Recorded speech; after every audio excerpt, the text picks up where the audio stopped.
पहारी सोऽयं तृतीयभुवनेश्वरदर्पहारी सोऽयं मदीयहृदयाम्बुरुहापहारी।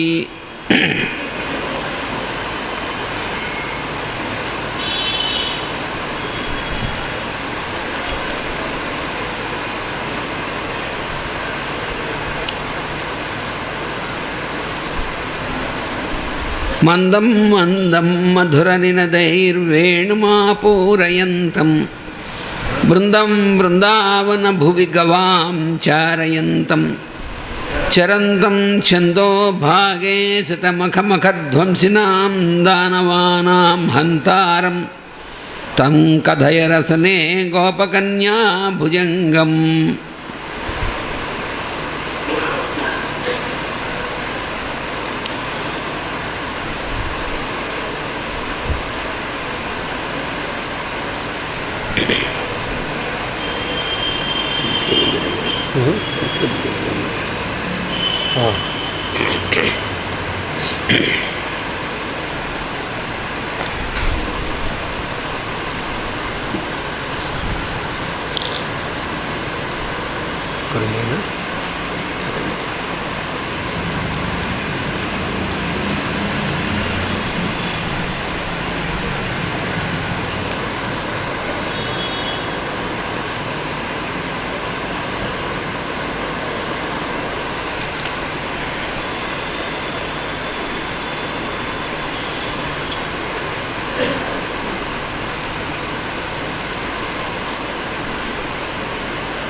वासुदेव वासुदेव कृष्णं कमलपत्राक्षं पुण्यश्रवणकीर्तनं वासुदेवं जगद्योनिं नौमि नारायणं हरिं।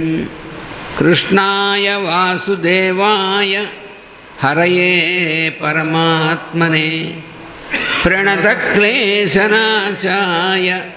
गोविंदाय नमो नमः।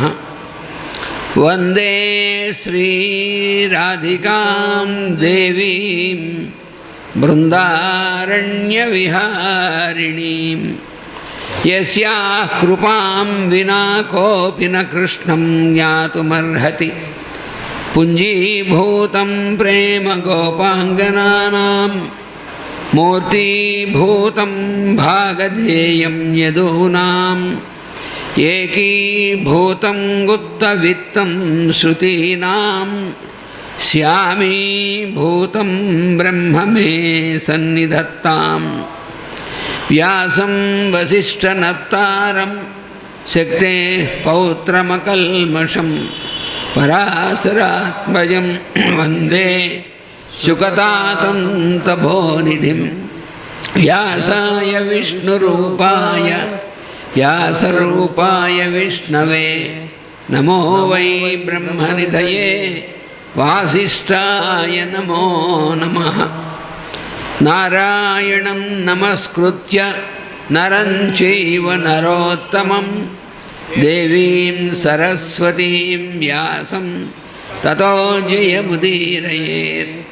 सर्ववेदार्थतत्त्वज्ञं वेदार्थप्रतिपादकं पुराणसारसर्वज्ञं कृष्णं वन्दे जगद्गुरुं।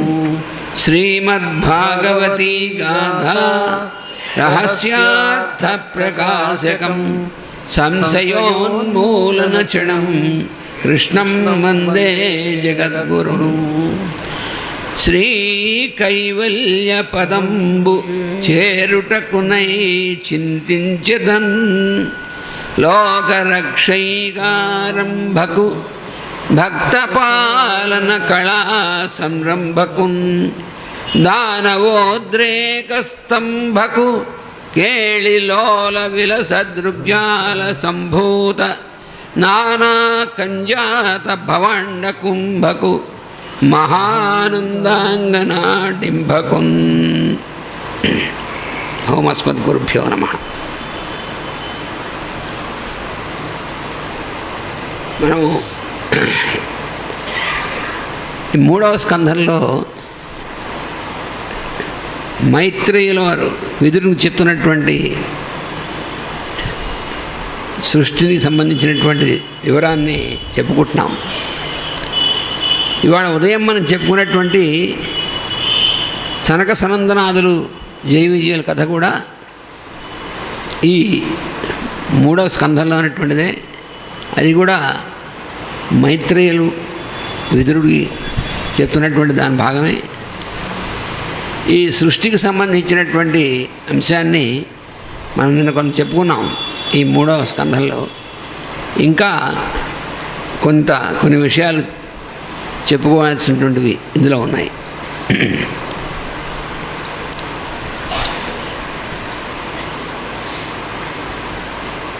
పరమాత్ముడైన విష్ణుడే ఇన్ని మార్పులుగా దిగివచ్చుతున్నను పుట్టుకలేనివాడై అందు అధిపతి అయి ఉండును. ఈ మార్పులన్నీ అతని యందు వర్తించునే కానీ అతను మార్పులు చెందడు. అంటే ఈ మార్పులు అనేటువంటివి మొత్తం ఈ జగత్ అందరికీ మార్పులు కలుగుతూ ఉంటాయి. జగత్ అంటే అర్థం కూడా అదే, ఎప్పుడు కూడా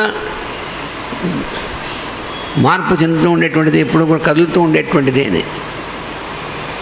కానీ ఈ మార్పులన్నీ ఈ సృష్టికి కలిగేటువంటివి ఆయనకు కలగవు, ఆయన యందు వర్తిస్తూ ఉంటాయి. అని దీనికి మాస్టర్ గారు ఉదాహరణ ఇచ్చారు. మట్టి వల్ల కుండ ఏర్పడను కానీ మట్టికి కుండ అంటుకొనదు అన్నారు. మట్టితో కుండ తయారు చేస్తాం, కానీ ఆ మట్టితో తయారైన కుండ అయినప్పటికీ కుండకేం మట్టి అంటుకోదు. అలాగే ఈ సృష్టి అంతా భగవంతుడికి ఏం అంటుకోదు, ఆయనతో తయారైంది, ఆయన ఏందే వర్తిస్తుంది, ఆయనకేం అంటుకోదు, ఆయనే మార్పు చెందడు. ఇందు అంతర్యామిగా ఉన్న ఈశ్వరుడు శుభలక్షణములు కలవాడు. అంటే దానికి అర్థం చెప్తున్నారు. దేహధారుల యందు మనసు మార్పు వలన అశుభ లక్షణములు ఏర్పడవచ్చును కానీ అవి అంతర్యామికి అంటవు. శుభాశుభములు అనేటువంటివి దేహధారులైనటువంటి వాళ్ళకు ఉంటాయి. అంతేగాని భగవంతుడికి అశుభం అనేటువంటిది ఎప్పుడు ఆయన శుభలక్షణాలు కలిగినటువంటి వాడు. అది మరి మనం కూడా భక్తి అనేటువంటి అది ఆ స్థితిలోకి వెళ్ళినప్పుడు అది ఎలా వెళతాం? అది భగవద్గీతలో 12వ అధ్యాయంలో ఇచ్చాడు. శుభాశుభ పరిత్యాగి భక్తిమాన్ యస్సమే ప్రియ అన్నాడు. శుభం అశుభం అనేటువంటిది భగవంతుడికి వదిలేసేయాలి. అప్పుడు మనకి భగవంతుడు తప్ప ఇంకేం లేనటువంటి వాడు శుభమే ఉంటుంది, అంత అశుభం అంటూ ఏమి ఉండదు. ఇల్లు కట్టుకొని వెనుక గదుల్లో నివసించేవారు అపరిశుభ్రంగా జీవించు చెడ్డ కంపు కొట్టించుకునే పరిస్థితులను ఏర్పరచుకుందరు. కానీ ఆ కంపు గృహనందుల గదుల్లో చోటుకు అంటదు కదా.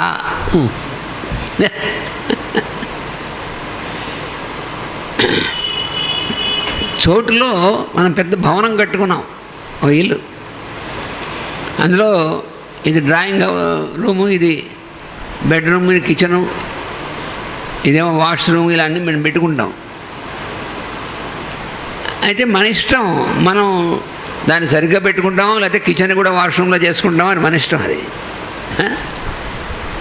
కానీ మనం శుభ్రంగా పెట్టుకోకపోతే ఇల్లు కంపు కొడుతుంటే అది గదిలో ఉన్న చోటు కంపు కొట్టదు. మనం ఆ చోటంతా కంపు కొడుతున్నాం, చోటుకి ఏం కంపు కొట్టడం ఏముండదు, చోటుకి ఏమీ అంటుకోదు. చోటుగానే ఉంటుంది. నువ్వు శుభ్రంగా పెట్టుకున్నా, నువ్వు శుభ్రంగా పెట్టుకోపోయినా అది నువ్వు కట్టినటువంటి స్ట్రక్చర్కి ఉంటుంది, నీకుంటుంది తప్ప చోటుకేం ఉండదు. అలాగే ఇవేమి భగవంతుడికి మాత్రం ఏమంటావు, ఆయన చోట్లో వంటివాడు. ఆకాశ స్వరూపుడు ఆయన, ఆకాశానికి ఏమంటావు. అంతర్యామి అయిన భగవంతుడు దయామయ స్వరూపుడు. అంటే అర్థం ఏంటంటే జీవులు తమ మనస్సులచే జీవితం దుర్బలం చేసుకునవచ్చు, కానీ మరల అంతర్యామిని స్మరించినప్పుడు తాము కల్పించుకున్న దుఃఖం నుండి విమోచనం చెందుతారు. అదే దేవుని దయాగుణము. దుఃఖం అనేటువంటిది భగవంతుడు ఇవ్వడు, మనం కల్పించుకుంటాం. మనం కల్పించుకొని కొన్నాళ్ళు అనుభవిస్తూ ఉంటాం దుఃఖం అనేటువంటిది ఏదో రకంగా.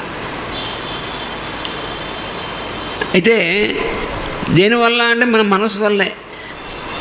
మన మనస్సే కారణం అని చెప్పుకున్నాం కదా, దానివల్ల మనం అన్నీ కల్పించుకుంటూ ఉంటాం. అయితే దానికి విమోచన ఎలా కలుగుతుంది? విమోచన ఎలా కలుగుతుంది? మనస్సుతో ఆ భగవంతుని అంతర్యామిని స్మరిస్తే దానికి నుండి మన విమోచనం కలుగుతుంది. కాబట్టి భగవంతుడు దయామయుడు అంటే అర్థం అది. నువ్వు అప్పుడు దుఃఖం నువ్వు కల్పించుకున్నావు కాబట్టి నన్ను స్మరించినా నీకేం పనిలే, నీకేం కుదరదని అనలేదు భగవంతుడు. ఆయన స్మరిస్తే చాలు, ఈ మొత్తం అంతా కూడా మాయమైపోతుంది. అదంతా మాయ. అది ఎప్పుడు మన యందు ఉండి మనకు అందుబాటులో ఉండును. భగవంతుడు మనకు అందుబాటులోనే ఉంటాడు, మనలోనే ఉన్నాడు కదా. మన లోపల అంతర్యామిగా ఉన్నాడు, అంతటి ఎందు ఉన్నాడు, మనలో ఉన్నాడు, మనకు అందుబాటులోనే ఉంటాడు. కానీ మనం ఆయన స్మరించాం, ఎందుకంటే అంతకంటే ముఖ్యమైనటువంటి అంశాలు మనకు చాలా ఉంటాయి కాబట్టి భగవంతుని మనం స్మరించం ఎక్కువ. విరాట్ పురుషుని చిత్తమునందు కల్మషం ఉండదు అంటే ఏమిటి అర్థం? మానవులు తమ చిత్తములందు కల్మషం ఏర్పడవచ్చును, కానీ దానితో అంతర్యామి అయిన దేవునికి చిత్తం అంటుపడదు. దేవుని చిత్తం అంటుపడదు. స్మరించినప్పుడు మరల తన నిర్మల చిత్తమును జీవునికి ప్రసాదించును.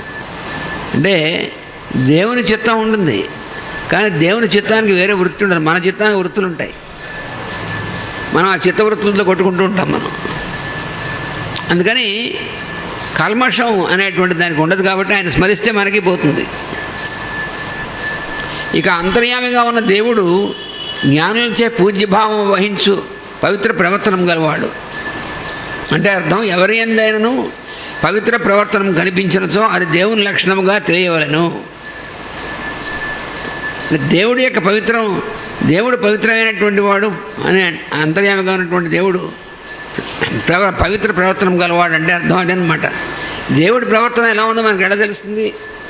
భగవంతుడి ప్రవర్తన అనేటువంటిది మరి ఆయన మన కంటికి కనిపించేటువంటి వాడు కాదు కదా. ఆయన ప్రవర్తన మనకు ఎలా తెలుస్తుందంటే మనం చదువుకుంటుంటే కొంత తెలుస్తుంది, అది కాదు. మంచి ప్రవర్తనం అనేటువంటిది ఎవరిలో కనిపించినా ఈ మంచి ప్రవర్తన దేవుడిదే అని తెలుసుకుంటే అప్పుడు మనకు అర్థమవుతుంది. మరి ఇది ఎట్లాగా? ఒక్కోసారి ఏమవుతుందంటే మనకి కిట్టనటువంటి వాడు ఉంటాడు, వాళ్ళలో కూడా మంచి ప్రవర్తన ఉందనుకోండి, అది దేవుడిదేనా? అది దేవుడిదే. మన గిట్టకపోవడం మన మనసుది, వాళ్ళలో ఉన్నటువంటి మంచి ప్రవర్తన దేవుడిది. అందుకని మంచి ఎక్కడున్నా సరే అది భగవంతుడిది అని మనం గుర్తుపెట్టుకోవాలంతే. అలా అయితేనే మనకు దగ్గరగా మనలోనే ఉన్నటువంటి భగవంతుడి యొక్క అనుభూతి మనకు కలుగుతుంది, కానీ లేకపోతే దగ్గరగా ఉన్నా కలగదు. ఇట్లు సృష్టిలోకి దిగి వచ్చిన దేవుడు అధోక్షజుడు అనబడను. భగవంతుడికి అనేకమైనటువంటి నామాలు ఉన్నాయి, పేర్లు. ఆ పేర్లన్నీ, ఇన్ని పేర్లు ఎందుకండి భగవంతుడికి అనుకుంటాం? అవన్నీ కూడా ఆయన యొక్క కెపాసిటీస్ ఏమున్నాయో ఆయన చేసేటువంటిది దానికి సంబంధించినటువంటి పేరు, కానీ మనలాగా వ్యక్తి కాదు కదా. ఆయన విష్ణువు, శివుడు వీళ్ళందరూ వ్యక్తుల, మనలాగా కాదు. అందుకని అధోక్షజుడు అనేటువంటి పేరు ఎందుకు వచ్చిందంటే ఆయన కిందికి ప్రసరించి, కిందికంటే అర్థం ఏంటి? మన స్థితిలోకి. భగవంతుడు తన స్థితి నుంచి మన సృష్టించి మన స్థితిలో కూడా ప్రసరించి ఈ ప్రసరించిన తన వీర్యము గలవాడు అని అర్థము. అందువలన ఆయన అధోక్షజుడు అన్నారు. అతడు తన యందు వర్తించిన మహత్వం మొదలకు తత్వముల మనస్సుల యందున్న కోరికలు తెలుసుకొనను. ఆ తత్వముల ప్రవర్తనము సార్థక్యం కల్పించుటకై తన చైతన్య శక్తిచే ఈ విధముగా చేయుదును అని తలచను. అంటే ఏమిటంటే, మనలో ఒక్కొక్కడికి ఎట్లు వేరువేరుగా మనస్సు కలదో, మన మనస్సు ప్రతివాళ్ళకి వేరు ఇండివిజువల్ మైండ్ ఉందిగా మనకి. అట్లే 27 తత్వములకును మనస్సులు ఉండునట్లు దేవుడు కల్పించను. నిన్న మనం చెప్పుకున్నాం 27 తత్వాలని చెప్పుకున్నాం. ఆ 27 అనేటువంటి సంఖ్య ఎలా వచ్చిందో కూడా మనం నిన్న చెప్పుకున్నాం. అందుకని ఆ 27 తత్వాలు అనేటువంటి దానికి కూడా మనస్సు ఉండేట్టు కల్పించాడు. ఆ తత్వముల కోరికలు తీర్చుటకై ఇట్లు చేశాను. తన శక్తియే వారిలో ప్రసరించి వారి మనస్సుగా వర్తించున్నది. అయితే మన మనస్సు ఎక్కడి నుంచి వచ్చింది?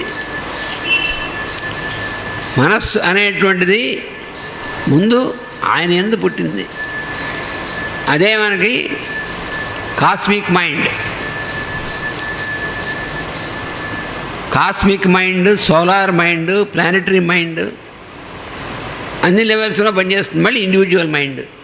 అందుకని మన మనస్సు అనేటువంటిది ఆయన మనస్సులో భాగమే. అందుకే అక్కడి నుంచే మనకు వచ్చింది మనకి. కానీ ఇక్కడ ఏమైందంటే, ఆయన మనస్సుగా ఉన్నప్పుడు అది చాలా నిర్మలంగా పవిత్రంగా ఉంటుంది.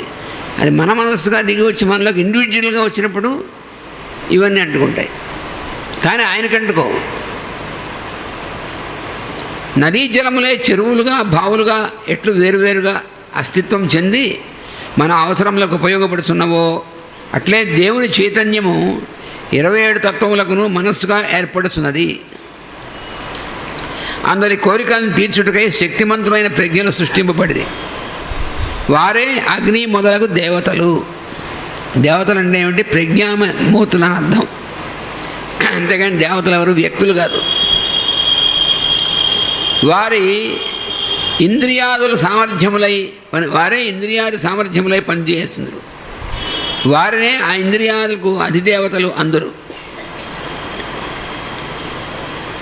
ఇప్పుడు ఇంకా విరాట్ పురుషుడు అని చెప్పుకున్నాం మనం. ఆ విరాట్ పురుషుడు అయినటువంటి ఆయనలో ఉన్నటువంటివి ఏవైతే ఉన్నాయో భాగాలు, ఆయన దేహం, ఈ మొత్తం అంతా కూడా ఆకాశం అంతా నిండి ఉన్నటువంటి వాడు, ఆకాశమే తానుగా ఉన్నటువంటి వాడు విరాట్ పురుషుడు. అందుకని ఆయన యొక్క శరీరం ఏదైతే ఉందో, ఆ శరీరం ఎలా అయితే ఉంటుందో దాని ప్రకారమే, దానికి కరస్పాండింగ్గా మన శరీరం ఏర్పడింది. అంటే అదే ప్లాను ఇక్కడ కూడా ఏర్పడుతుంది.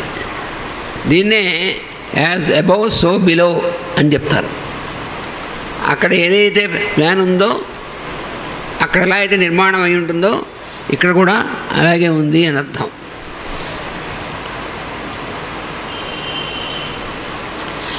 అయితే ఆయనలో ఉన్నటువంటి ఈ భాగాలన్నీ కూడా వాటి నుంచి ఇవన్నీ ఎలా వచ్చాయి అని ఇక్కడ అన్నీ వివరించారు.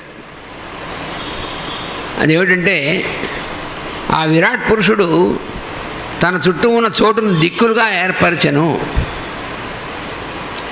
తనలోని కొంత భాగమును చెవిగా విభజించుకున్నాను. అదే తనలో ఉన్నటువంటి భాగాన్ని చెవిగా విభజించుకోవడం ఏమిటి మనకు ముందు అర్థం కాదు. ఇది అర్థం అవ్వాలంటే మనం తల్లి గర్భంలో పిండంగా ఉన్నప్పుడు ఆ పిండంగా ఉన్నటువంటి స్థితిలో మనకి ఈ ఇంద్రియములు అనేటువంటివి ఎలా ఏర్పడతాయి? ఆ ఇంద్రియాలు అప్పుడు ఏర్పడలేదు, కానీ అప్పుడు కూడా చూడడం, వినడం, స్పర్శ ఇవన్నీ పనిచేస్తాయి. కానీ అప్పుడు ప్రత్యేకంగా ఇది చెవు, ప్రత్యేకంగా ఇది ముక్కు, ప్రత్యేకంగా ఇది నోరు, ప్రత్యేకంగా ఇది చెయ్యి, ప్రత్యేకంగా ఇది కాలు అని ఇంకా ఏర్పడలేదు. అందుకనే భగవద్గీతలో అంటాడు, సర్వతః ప్రాణిపాదం యత్. అంతా మొత్తం అంతా కూడా ఎక్కడైనా సరే పాడిగాను, ఎక్కడైనా సరే పాదంగాను, ఎక్కడైనా సరే నోరుగాను, అలాంటి స్థితిలో ఉంటుంది.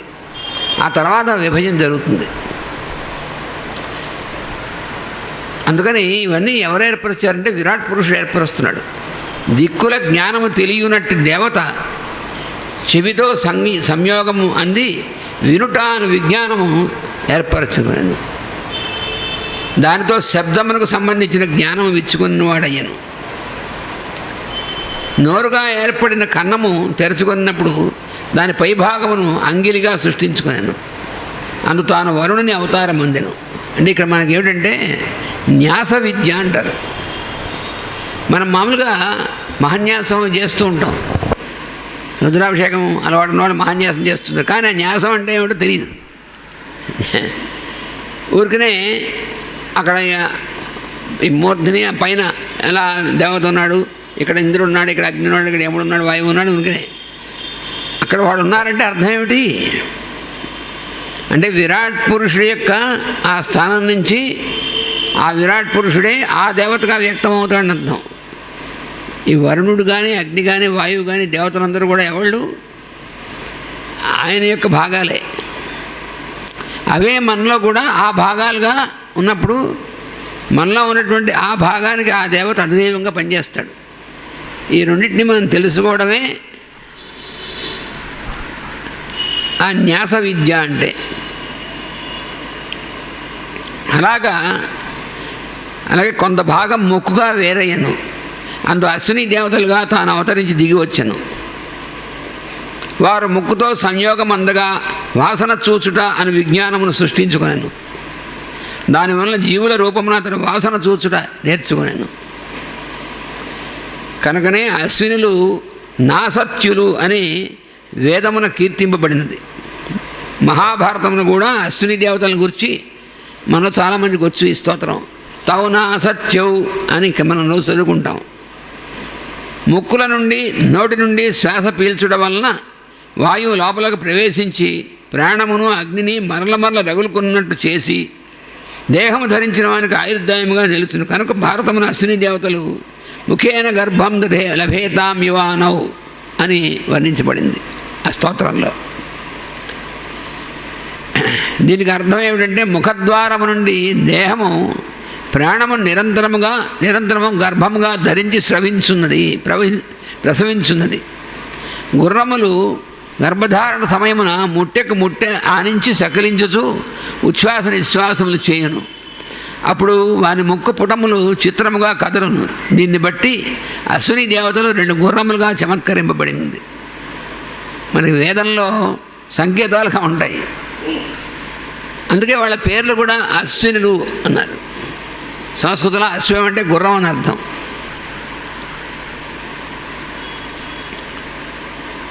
అంటే వేదంలో ఉన్నటువంటిదంతా కూడా ఈ మొత్తం సంకేతంగా ఉంటుంది వేదంలో. దాన్ని కథలుగా మనకి పురాణంలో ఇచ్చారు. ఇలాగ మొత్తం మన దేహంలో ఉన్నటువంటి భాగాలు అక్కడ ఎలా ముందు వచ్చాయో అక్కడ వస్తేనే దాని నమూనా అనేటువంటిది అక్కడ తయారవుతుంది. మన జీవులందరి యొక్క శరీరాలు అలాగే అదే ఆకారములు అవే ఎలా తయారవుతాయి అంటే ఎలా వస్తాయండి అలాగా అని మనకు అనిపిస్తుంది. అలాగే ఎలా వస్తుంది ఆకారం దానికి కారణం ఏంటంటే ఆకాశం అనేటువంటి దాంట్లో ఈ ఆకారాలన్నింటినీ కూడా ఆయన యొక్క విరాట్ అనేటువంటి శరీరంలో ఈ ఆకారాలని ఏర్పరిచాడు ఆయన. ఈ ఆకారాన్ని ఏర్పరిచినప్పుడు ఆయనే విశ్వకర్మగా పనిచేస్తాడు. అందుకనే విష్ణు సహస్రనామంలో విశ్వకర్మ మనుస్త్వష్ట విశ్వకర్మ అని ఆయనకే పేరు. అలాగే త్వష్ట అనేటువంటి ప్రజాపతి. త్వష్ట అంటే చెక్కేవాడు అని అర్థం. ఆకారాన్ని చెక్కేవాడు త్వష్ట. దీన్ని మాస్టర్ గారు మనకి అక్కల్టనాటమే అనేటువంటి దాంట్లో విశ్వకర్మ అంటే ది మేసన్ అని చెప్పారు, ఇది ఆర్కిటెక్ట్ అని చెప్పారు. ఆర్కిటెక్ట్ అయినటువంటి వాడు అంటే ఏది ఎలా ఉండాలి అనేటువంటిది నిర్ణయించేటువంటి వాడుగా ఆయనే విరాట్ పురుషుడే. ఆయన అలా నిర్ణయించితే అప్పుడు విశ్వకర్మగా పనిచేసి చోటులో ఇవన్నీ ఇలా ఉండాలని నిర్ణయించాడు ప్లాన్. అదే ఆర్కిటెక్ట్ చేసేటువంటిది. ఆ ప్లాన్ ప్రకారం చెక్కేటువంటి వాడు ఉంటాడు త్వష్ట ప్రజాపతి. ఆయన షేప్ కాన్షియస్నెస్ అన్నారు. ఆ షేప్స్ అని తయారు చేస్తూ ఉంటాడు.